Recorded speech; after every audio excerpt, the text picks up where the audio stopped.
বিষ্ণু ইসলাম ওনার ইহুদি প্রতিবেশীর বাসায় যেতেন। কোন প্রতিবেশী? ইহুদি। আওয়াজ করে বলেন, কোন প্রতিবেশী? ইহুদি। এক ইহুদি কিশোর বিষ্ণু ইসলামের খেদমত করতে, ইহুদি ছেলে আমার নবীর খেদমত করতো, তারা ছিল নবীর প্রতিবেশী।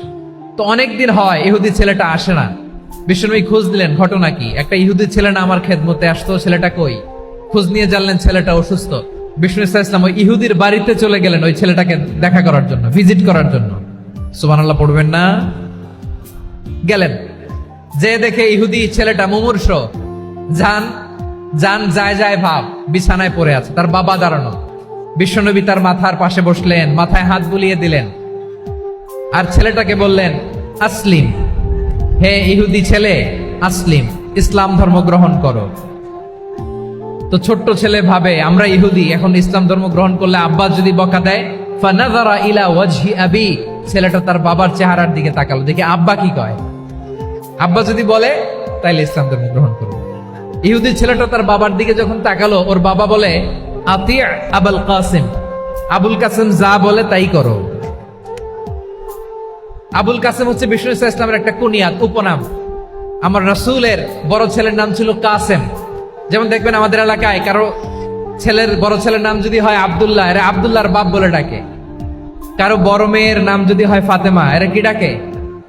ফাতেমার বাপ বলে না? তো বিষ্ণু ইসলামের বড় ছেলের নাম ছিল কাসেম। ইহুদি বাবা বলল, আতি আবুল কাসেম, আবুল কাসেম যা বলে তাই শোনো, মানে মোহাম্মদ যা বলে তাই শোনো।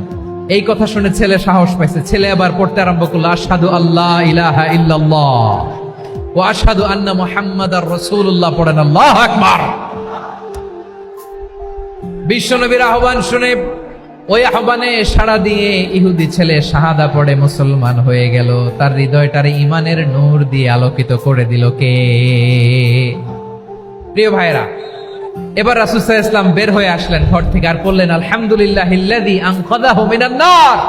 প্রশংসা সে আল্লাহর, যে আল্লাহ জাহান্নামে চলে যাচ্ছিল প্রায় এমন একটা লোককে মুহূর্তের মধ্যে কালেমায়ে শাহাদাতের বদৌলতে জান্নাতি বানায় দিলেন। আওয়াজ করে পড়েন সুবহানাল্লাহ। এই হাদিস থেকে আমরা কি শিখলাম? What is the moral of the story? এক নাম্বার স্টোরি হলো, প্রতিবেশী ইহুদি হোক হিন্দু হোক, যাবেন, সুসম্পর্ক রাখবেন, উপহার দিবেন, বিপদে পাশে দাঁড়াবেন। তাইলেই তো আপনাদের প্রতি, মুসলমানদের প্রতি তারা আকৃষ্ট হবে, ঠিক কিনা বলেন? আপনি যদি হিন্দুদের সাথে বৌদ্ধদের সাথে নাই মিশেন, নাস্তিকের কাছে নাই যান, তো ইসলামের সৌন্দর্যটা ওরা বুঝবে কেমনে? আমার অনেক হিন্দু পরিচিত ভাই আছে, ওরা আমাদের ইফতারির প্রোগ্রামে এসে একসাথে ইফতারি করে। অনেক মদখোর আমার সাথে বসে একসাথে ডিনার করে, হাফ প্যান্ট পরা, গলায় স্বর্ণের চেইন, হাতে স্বর্ণের ব্রেসলেট, আইসা আমার সাথে ডিনার করছে, আছে এরকম। গাঁজাখোর, আমি বলি আসো, welcome welcome to my dinner, আসো বসো। বসলেই তো আমি ওর ডিএনএ, চিন্তার ডিএনএ চেঞ্জ করে দেওয়ার সুযোগ পাবো। চিল্লায় বলো ঠিক কিনা? আসতে হবে আমার কাছে।